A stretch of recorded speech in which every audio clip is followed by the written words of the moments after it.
Love Lost is the name of my film, and it's about a Portuguese immigrant who comes to London looking for his estranged father. That is kind of like in a nutshell, without too many spoilers, what I would say is about. I can expand. Would you like me to expand? Yeah, please, yeah, okay. Yeah. I'd especially like to hear where that came from, where that idea came from. Okay, yeah. I would like to talk about that as well. Okay, cool. I feel like there's a good story behind that. So I guess what makes like a bit more different than like your average like family drama, like a son looking for his father, is that the whole action takes place in a gay brothel, and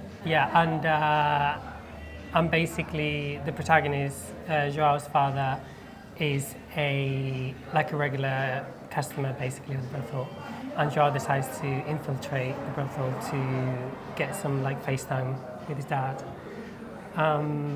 And about like where the idea came from, someone that I was very close to had a very intimate relationship to a real life brothel, the gay brothel that exists in Earls Court in London, and they would tell me stories about it, and I kind of like became mystified about this place. And maybe a couple of years ago, I wrote a short story about like someone who like goes to this gay brothel to lose their virginity, like when they're young, and then when I was writing this film, I was trying to do something around those lines and see if I could like adapt that to a film. But eventually, I just found the perspective of the customer not as interesting as the perspective of someone who works there.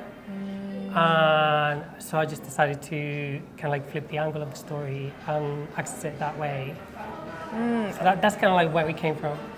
Yeah, and I mean, I have to ask, was it shot in a brothel, or did you have to go to location, We tried. I wanted to, but it's not possible. And I kind of knew that it was not going to be possible. But basically, so there's a real life brothel in Earls Court, and when I was writing the script, I didn't really have any interest in intruding or kind of like getting to see what the real brothel looked like in real life. Mostly because I felt like, well, the brothel is going to look like whatever the story needs it to look like, right? And I'm just going to follow the character, and then and because at that time I didn't know I was going to direct it, I was a bit like the geography of the brothel could be as nebulous as it needed to be for the story. But then when I ended up directing it, we really struggled to bring it to life, or I did anyway, and I was like, well, what is this gonna, like, what kind of location can we transform into a brothel? What does it look like? And at some point, I went to visit the real brothel for just to see if it inspired me to maybe lead the production design team or my cinematographer like a little bit in the right way, and when I saw it in the flesh, what it looks like on the inside, I was like, wow, this is really hard, at least so unique, like it's really hard to replicate in real life. And I thought, well, these people are like profit driven. Maybe they'll want to rent us the place when they're not, like during the day when it's not being used. Yeah. Of course, that wasn't available because, you know, I feel like it's one of those places where discretion is like at the heart of the operation, and they're like not interested. They're like, no, we don't really want any eyes on us. We don't really want any. And I was like, had to try, perfectly understandable. Yeah. And then, but I feel like that visit was so important into informing the look of the location, because I was really aware that even though the story that I was telling was a family drama and was about like a son trying to reconnect with his father, it happened in the context of sex work. Even though it wasn't about sex work, it happened in the context of sex work. So I felt the responsibility to make a fair depiction of it that was neither glamorizing, neither what's the word that I'm looking for? That it wasn't kind of like offensive. Yeah, so that it wasn't. My words just escape my brain, but that it wasn't. That it wasn't kind of like condemning sex work. Yeah. But that it also like wasn't respectful. glamorizing it. Yeah. Realistic, I guess. Yeah, Truthful. yeah. It's just such a complex topic, and because the film wasn't about that head on, it was like, well, we don't have the screen time to tackle that in depth. So it was an extra challenge of like, how do you depict it in a way where, you're not making a commentary against sex work, but you're also not depicting it through rose-tinted glasses, because it's so complex. It's such a different experience for different people. So tell me, what is so complex about it? Like, what kind of other kind of controversial things, or anything that like you were being quite delicate around in creating and putting out this movie? Is there anyone you're going to offend, basically? Say that again? Is there anyone you're going to offend? I don't think. I don't know. I don't know if there's anyone I'm going to offend. I try not to think about it in terms of like, who am I going to offend? I try to think about it in terms of like,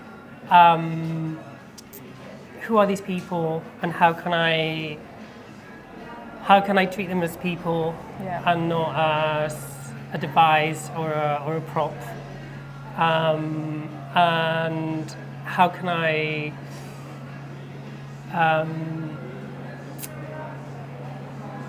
how can I do justice to something that's very, basically, I feel like, I feel like we get to see this in film and TV a lot as well, where depictions of sex work, it's either like some really sordid tale about like human trafficking, or it's kind of like a really like glamorizing, kind of flat like depiction of like sex work as like a way of empowerment, and it's like, and I'm yet to see one where you see both at the same time, and we didn't get to do that in terms of story, because the story kind of like focuses on the relationship between the father and the son.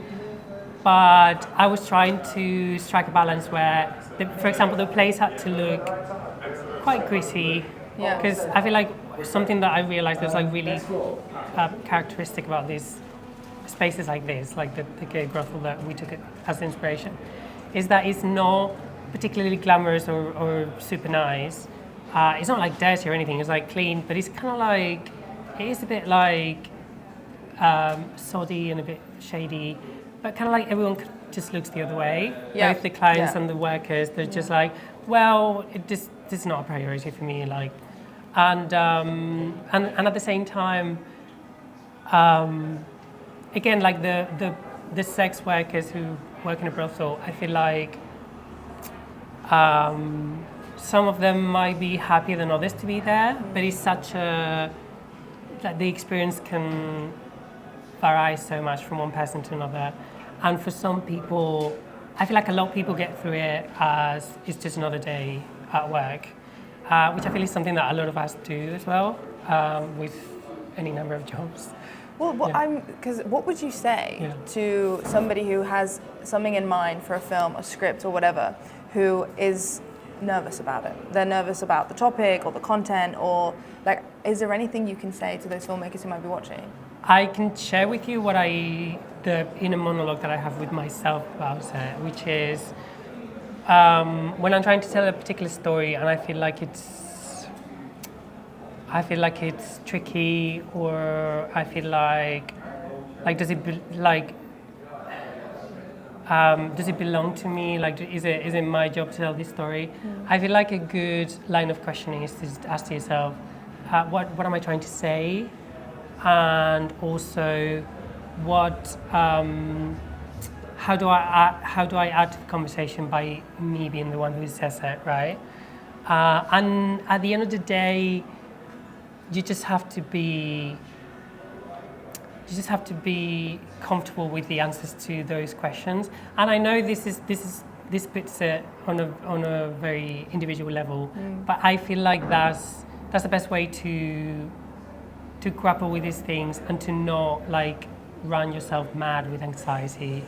And I feel like because I feel like I grew up with a lot of filmmakers and writers who they want to write a character that's very different from them, or they want to write something that they don't know anything about, because the challenge of it is like, oh, I'm going to do so much research into it, and I'm going to learn about it, and then there's like a certain kind of prestige to the writer who did all that legwork to get that, you know, and I feel like that's okay, but if your only reason for tackling a subject that's so far removed from you is to show off that you can tackle it, then like you have to ask yourself, like, is that worth it? Like, is that the only reason?